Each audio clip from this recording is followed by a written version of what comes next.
आखिरकार चीन की हेकड़ी निकल ही गई। भारत के मजबूत इरादों के आगे उसे झुकना ही पड़ा और पूर्वी लद्दाख में पेंगोंग लेक से अपनी सेना पीछे ले जाने पर राजी होना पड़ा। जी हां, चीनी सैनिक पीछे हटने लगे हैं। वो उस जगह तक पीछे जाएंगे जहां पिछले साल अप्रैल में थे, यानी कि यथास्थिति पर।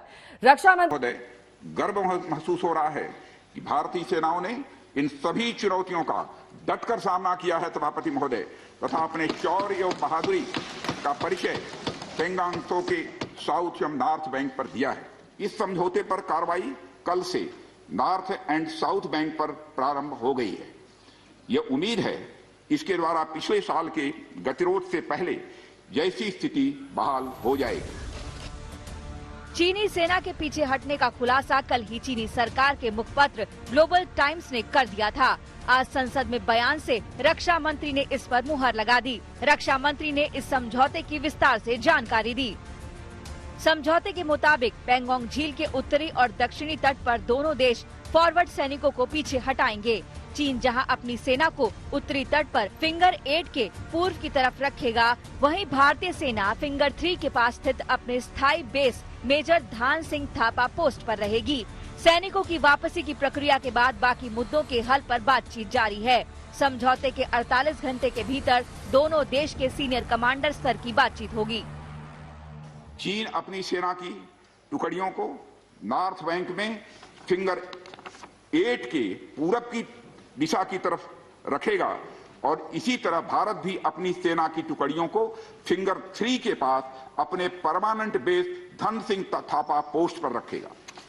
इसी तरह की कार्रवाई साउथ बैंक एरिया में भी दोनों पक्षों द्वारा की जाएगी। ये कदम आपसी समझौते के तहत बढ़ाए जाएंगे तथा जो भी निर्माण आदि दोनों पक्षों द्वारा अप्रैल 2020 से नॉर्थ एंड साउथ बैंक पर किया गया है, उन्हें हटा दिया जाएगा और पुरानी स्थिति कायम कर दी जाएगी। भारत और चीन के बीच पूर्वी लद्दाख में पिछले साल अप्रैल मई से तनाव चल रहा है। जून के महीने में तो दोनों देशों के सैनिकों में हिंसक झड़प भी हुई थी, जिसमें भारत के 20 जवान शहीद हो गए थे। चीन के भी 40 से ज्यादा सैनिक मारे गए थे। हालांकि चीन ने कभी इसे स्वीकार नहीं किया। तब से दोनों देशों के सैनिक आमने सामने मौजूद थे और सैनिकों को पुरानी स्थिति में लौटाने के लिए 9 स्तर की बातचीत हो चुकी थी। 24 जनवरी को तो 9वें दौर की बातचीत करीब 15 घंटे तक चली थी। सतत कोशिशों ने आखिरकार रंग दिखाया। चीन को एहसास हो गया कि 1962 वाला भारत नहीं है। बातचीत के लिए हमारी स्ट्रेटेजी तथा अप्रोच माननीय प्रधानमंत्री जी के इस दिशा निर्देश पर आधारित है कि हम अपनी 1 इंच जमीन भी किसी और को नहीं लेने देंगे। हमारे दृढ़ संकल्प का ही यह फल है कि हम समझौते की स्थिति पर पहुंच गए हैं।